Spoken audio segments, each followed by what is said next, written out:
fruit, tomatoes, and peppers, and some flowers.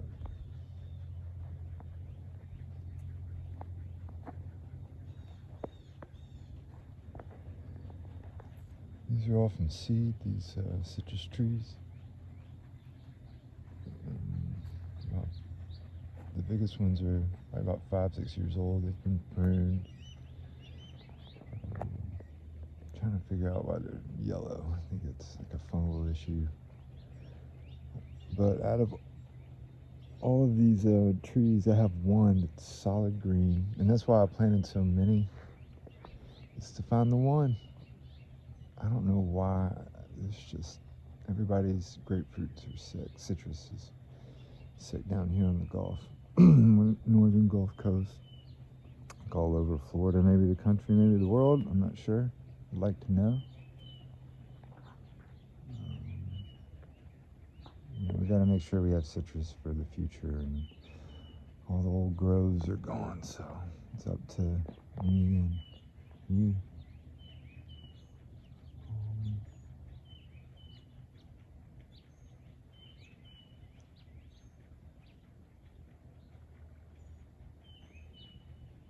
It's a beautiful day, May 12th, 2025, or 11th, something like that. No. I haven't had to punch a clock lately, so my mind's been elsewhere. I'm bound by conventional means of timekeeping. Time is only a measure of magnitude anyway. It's not real. Magnitude is just a unit of measure. To measure space, which is also not quote unquote real, right?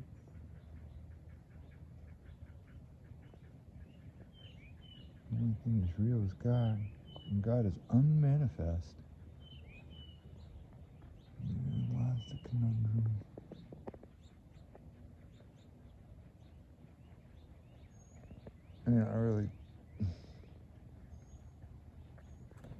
The only meaning is the meaning we give life. I think we should look backwards towards the lessons of our ancestors that are lost. Lessons, especially here in America in the recent couple hundred years, like, we've forgotten what we were running from. We became desperate to find God, or desperate to escape something. This country was founded by people who needed change. It comes down to it, there's two types of people. Those that want things to change and those that want to keep things the same. That's not true, is it? Sounds good though. It's not true because, everything's always changing. It's only constant. There's another conundrum for you. Sorry I'm moving around so much. But we need to be more self-reliant, because anything you should do for yourself, you can do for yourself, you should do for yourself, That's the way our ancestors fought, because that's how you get the freedom. But we don't want freedom. It's too scary. It's too much work. You seek pleasure. But you can't seek pleasure. It's another conundrum.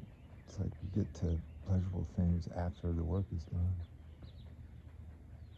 And I don't know, I guess it became taboo in the Victorian era to plant your own food, seen as somehow we've made it so proletarian, I get it. You don't want to be on the farm all day. You feel a slave. You become a slave. I mean, I spend a lot of time trying to keep these things going. They do root you, so I understand it, but I'm telling you, the way out is through. They connect you to the earth, and we're all from the earth. Everything really is vibration, literally. Tesla was right. And there ain't no light coming out of the sun. It doesn't come out any more than like a kid jumping up and down in a swimming pool. There's no water coming out of his body.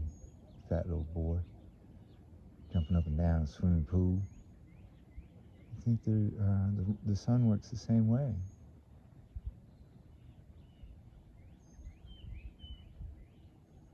The sun is a fat kid in the swimming pool jumping up and down.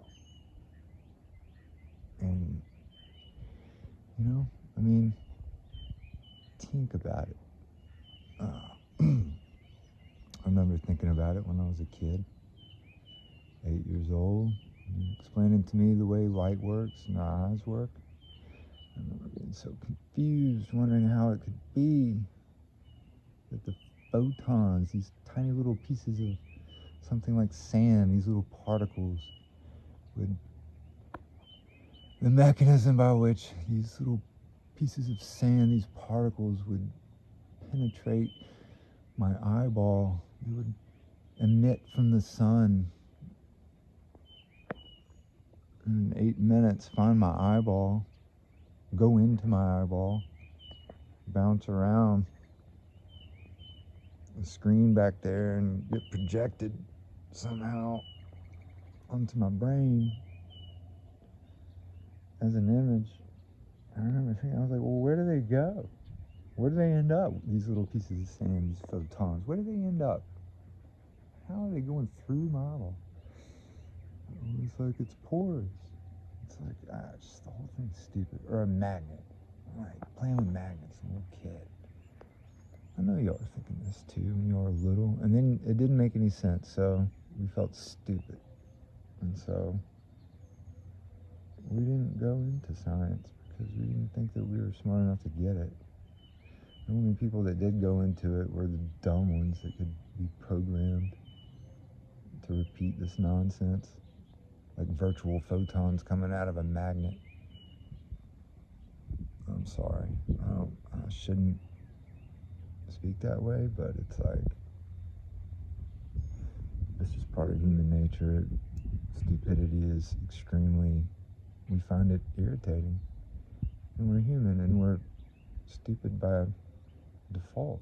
I mean, that's what it means to be conscious. Consciousness, by definition, means ignorance. That's what it's a conundrum, isn't it?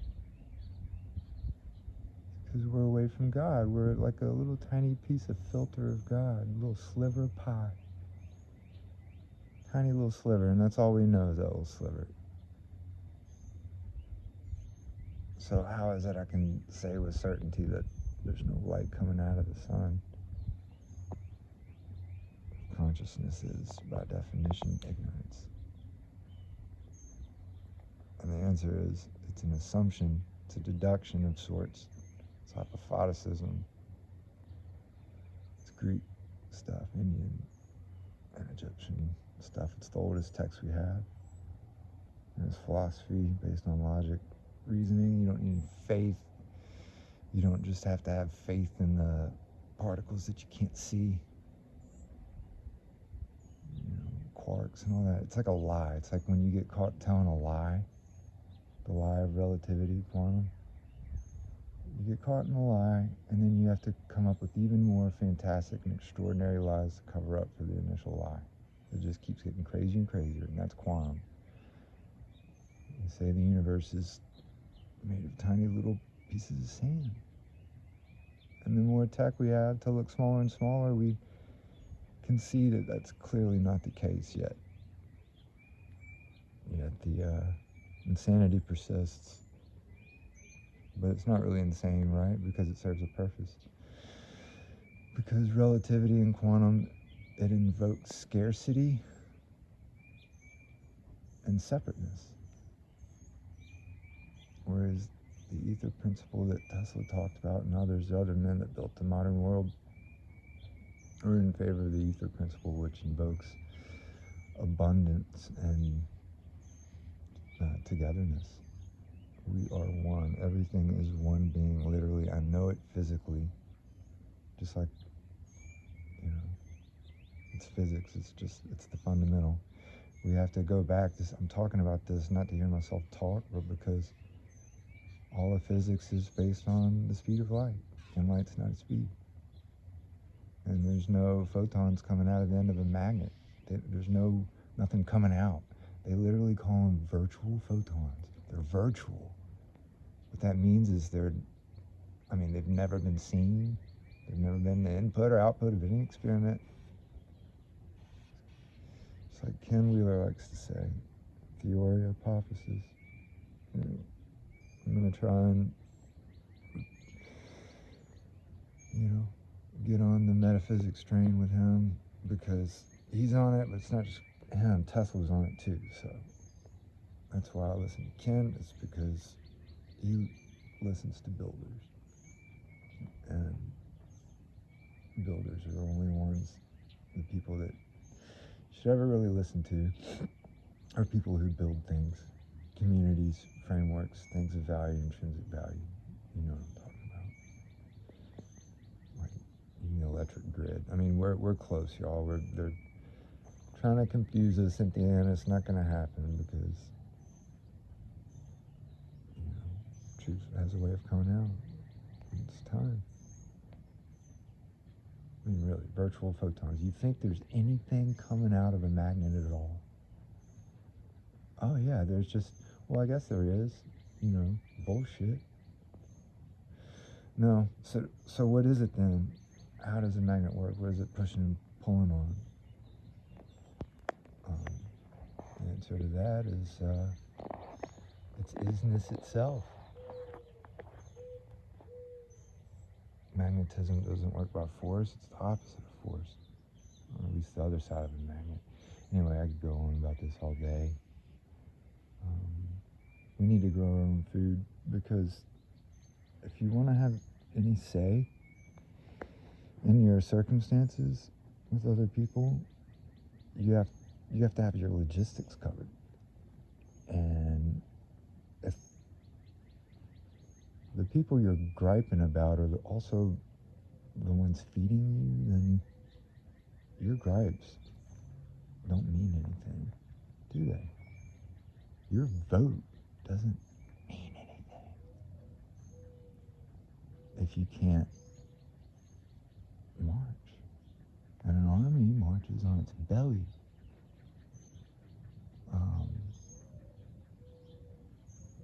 You don't really need armies. All you need is a background. You don't need anything bad or harmful at all. You just need to take care of yourself, because it's the anvil that breaks the hammer. So be the anvil, be the grower, cultivate love in living things, and the universe will just basically manifest itself around you. It doesn't mean that you'll get to keep your life. It doesn't mean that you're immune from suffering. It only means that you will have the coping mechanisms to deal, and you gotta, it's like biblical. We just give away our sovereignty. We hand over the leash. We do it to ourselves. And so that's why I'm not mad at anyone. I don't feel like anything's that personal. I take things personally sometimes. I'm not saying I don't, but because we're all physically one being, you go down that road long enough and you come to the point where you realize that there's nothing personal. It's all us anyway. We're all just fighting with ourselves. So everything's vibration. And that's a fact. And I haven't provided any much context as to why that is in this video, but maybe in the future. I'm just rambling on. I'm just starting. This is like really early on in this process, these videos, so I really appreciate you watching if you watch. And look at Mama's house. Look what she made. She's an artist. She thinks she's a farmer, nurturer, but she's not. She's an artist. In my opinion, anyway. I guess she made me. I think I'm her art. Sometimes she doesn't like her creations, but maybe deep down she does. It's hard loving mercurial people.